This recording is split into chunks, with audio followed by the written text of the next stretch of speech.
মাজুলীৰ এখন চিকিৎসা মহাবিদ্যালয়ৰ লাগে বুলি 1 লাখ স্বাক্ষৰযুক্ত এক স্মাৰক পত্ৰ অহা এমাহৰ ভিতৰত মাজুলীৰ উপায়ুক্তৰ জৰিয়তে মাজুলীৰ যিসমূহ সমস্যা এইসমূহ সমাধান কৰাৰ ক্ষেত্ৰত সম্পূৰ্ণৰূপে প্ৰশাসন তন্ত্ৰটো বা চৰকাৰ ব্যৱস্থাটো সম্পূৰ্ণৰূপে বিফল হৈছে বুলি আপুনি ভাবে?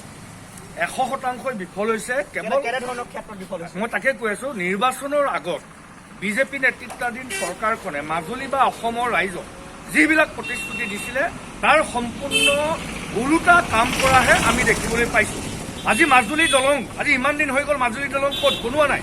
কেৱল সৰ্বানন্দ আৰু হিমন্ত কোন মুখ্যমন্ত্ৰী হ'ব, এই কথাক লৈ দুইজনৰ মাজত কাজিয়া লাগি আজি মাজুলীৰ সৰ্বসাধাৰণ মানুহৰ যি বিপৰ্যয়, মাজুলীৰ সাধাৰণ খাতিৰ মানুহৰ যি বেয়া অৱস্থা হৈছে, ইয়াক আমি তীব্ৰ ভাষাৰে এক অৰিহণা দিছোঁ। লগতে এই কথাটো কৈছোঁ যে অসমত 15টা বছৰ আজিৰ মুখ্যমন্ত্ৰীজন স্বাস্থ্যমন্ত্ৰী হৈ আছিলে।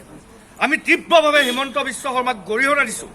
আজি তেওঁক দক্ষ বুলি কয়, তেওঁ দক্ষ নহয়, এজন অযোগ্য মানুহ।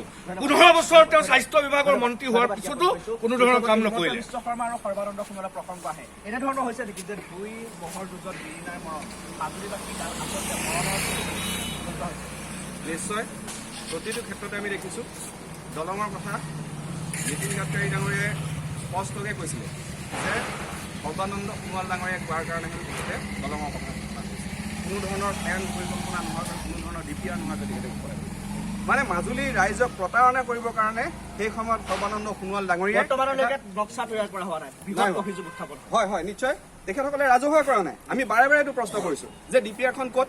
তেখেতসকলে কয় হৈ আছে, কিন্তু ডিপিআৰখন হৈছে বুলি কৈছে, সেইটো ৰাজহুৱা কৰা হোৱা নাই। মই আৰু এটা কথা কৈছোঁ, তেখেতসকলে কিছুমান ৰাস্তা আৰু কিছুমান বিল্ডিং বনাই পেলাই তেখেতসকলে উন্নয়ন হৈছে বুলি ক'ব বিচাৰে। আপোনালোকে চাব যে বিজেপি চৰকাৰৰ দিনত এইবিলাক কাম হৈছে, যিবিলাক ৰাস্তাৰ কাম হৈছে বা বিল্ডিঙৰ কাম হৈছে, কিন্তু ৰাস্তাটো কেনেধৰণে নিৰ্মাণ হৈছে, যিবিলাকত কমিশ্যন থাকে, যিবিলাক কাম কৰিলে কমিশ্যন লাভ কৰা যায়, সেই কামবিলাক তেখেতসকলে কৰিছে। কিন্তু যিটো ছাৰ্ভিচ পাব লাগে, আজি মাজুলীত এখন চিকিৎসালয় নিৰ্মাণ কৰিলে গড়মূৰত, আপোনালোকে দেখিলে ভাবিব এখন বহুত ধুনীয়া চিকিৎসালয়, বহুত ডাঙৰকৈ বনাইছে, কিন্তু বনাইছিলে কেলৈ?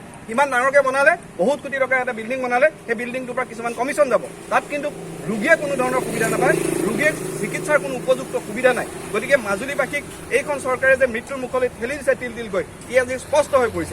ধন্যবাদ জ্ঞাপন কৰিছোঁ। স্থানীয় ৰাইজে অভিযোগ কৰিছে, বহুতে অভিযোগ কৰিছে যে মাজুলীৰ স্বাস্থ্যখণ্ড যিটো এতিয়া ভয়ানকা স্বৰূপ, আৰু মাজুলীৰ স্বাস্থ্যখণ্ড এতিয়া এনেধৰণৰ যে আন্তঃগাঁথনি ভাল বা বিল্ডিং যথেষ্টখিনি আছে, চূণ তেল সানিছে, খুব ধুনীয়াকৈ বিল্ডিং তেওঁলোকে নিৰ্মাণ কৰিছে, কিন্তু ভিতৰ ভাগলৈ যদি সোমাই যোৱা যায় তেতিয়াহ'লে সেয়া ৰোগীয়ে যিটো সমস্যাৰ সন্মুখীন হয়, সেয়া যেন ক'তো এতিয়া তেনেকুৱা ধৰণৰ সমস্যাৰ সৃষ্টি নহয়, বিশেষকৈ মাজুলীয়ে। আৰু যদি আমি নামনি অসমলৈ যাওঁ, এনেধৰণৰ আমি সমস্যা পাওঁ। আমি হাউচ আৰু হোম বুলি ক'লে যিটো বুজা যায় পাৰ্থক্যটো, ইয়াতে ভৱনবোৰ হৈছে, ইয়াৰ আন্তঃগাঁথনিবোৰ নাই। ইয়াতে যিটো আপতকালীন যিবিলাক সা সুবিধা থাকিব লাগে, এতিয়া যেতিয়া অক্সিজেন চিলিণ্ডাৰ এটা যেতিয়া এখন অসামৰিক চিকিৎসালয়ত নাথাকে, এইটোৱে আচলতে চিকিৎসা বিভাগটো খোলা স্বৰূপটোকে উদঙাই দিছে বুলি আমি গণ্য কৰিছোঁ। আৰু আমি ইতিমধ্যে আমাৰ আগৰ কেইজন ব্যক্তিয়ে কৈ গৈছে যে যিহেতু দক্ষ মুখ্যমন্ত্ৰীজনে এটা সময়ত তেওঁ দীৰ্ঘদিন ধৰি স্বাস্থ্যমন্ত্ৰী হৈ আছিলে, নৈতিকভাৱে তেখেতে জগৰীয়া আছিলে, আৰু ইয়াৰ যিগৰাকী বিধায়কে দায়িত্ব লৈ আছে ভ্ৰমণ গামে গৰুৰ লগত যিটো তুলনা কৰি পিনি এসময়ত কথা কৈছিলে, আচলতে তেওঁ গৰুলৈ পৰ্যবেক্ষিত। ধন্যবাদ জ্ঞাপন কৰিছোঁ। বিশেষকৈ মত প্ৰকাশ কৰিছে যে ভ্ৰমণ গাম যিহেতু